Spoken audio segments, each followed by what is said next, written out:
Kobe Bryant understood this better than most. He wasn't always the strongest or the fastest, but he built confidence by prioritizing long-term growth over immediate results.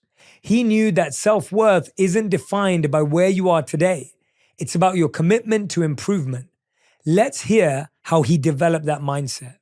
And you talk about that because you talk about, when you talk about missing 5 throws and you talk about getting over yourself. Yeah. Right? Like getting over yourself. How did you get that mentality of just being like, I need to get over this. Like I need to get over myself.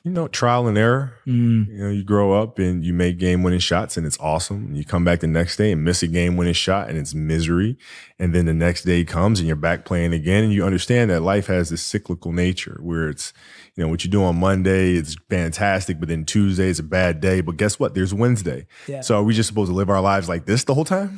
Versus just staying like this and understanding that it's really just a journey of evolution every day. It's just constant improvement, constant curiosity, constantly getting better.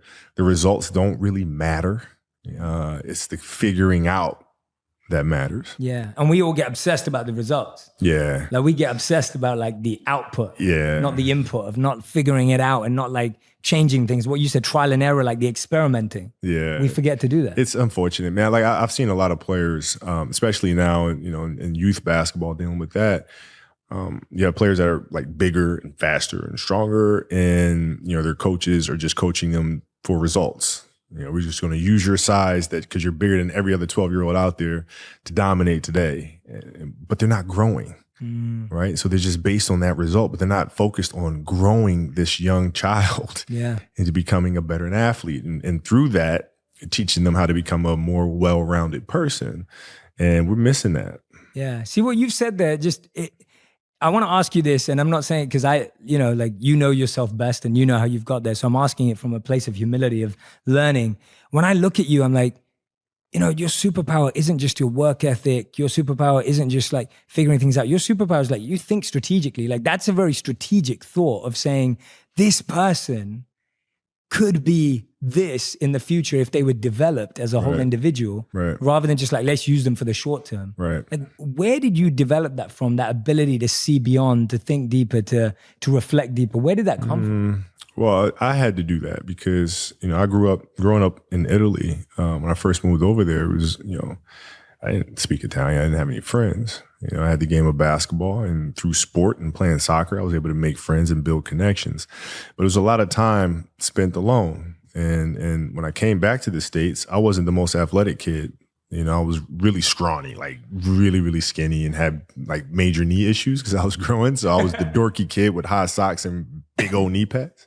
It's fashionable now. It's fashionable now. It wasn't then. It wasn't then. And so I had to look long term because in the here and now, I couldn't compete with these kids. I mean, there was kids that were like 12 years old with beards. Like I can't. What am I supposed to do with that? Like they're doing windmills and dunking backwards, and I'm happy to like tap the backboard, So I had to look at it from a long term because I wasn't going to give up on the game. Right. So I had to say, okay, this year I'm going to get better at that.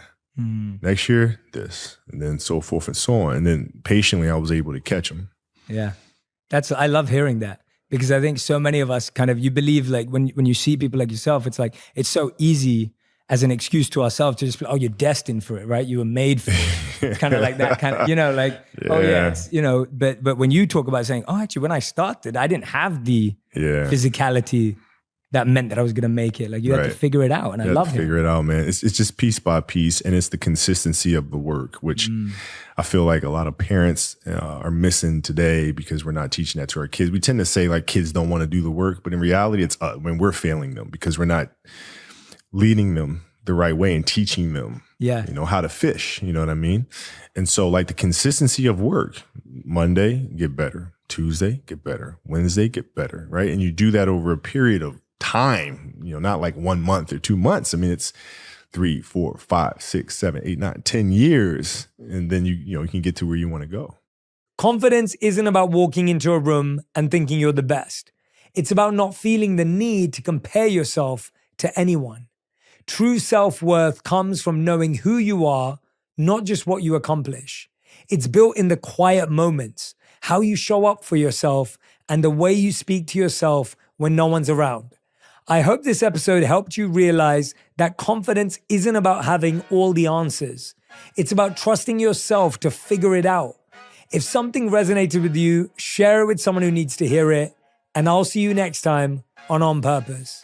If you love this episode, you'll really enjoy my episode with Selena Gomez on befriending your inner critic and how to speak to yourself with more compassion.